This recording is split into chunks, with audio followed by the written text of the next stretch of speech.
Samantala, Baroro River Watershed Management Council itinatag sa bayan o sa lalawigan ng La Union.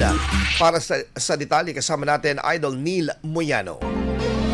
104.7 IFM Report.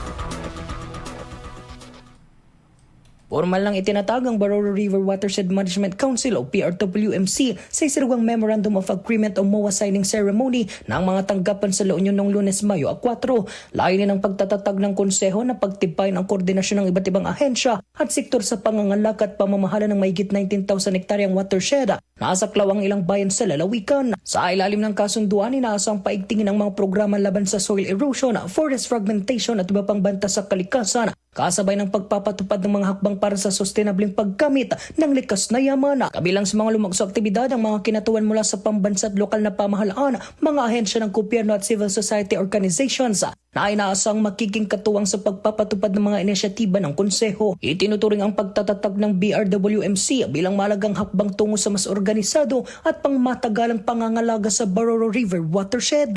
Kasama mo mula rito sa FM Nustagupan, ito sa Idol Limero, Tatak IFM.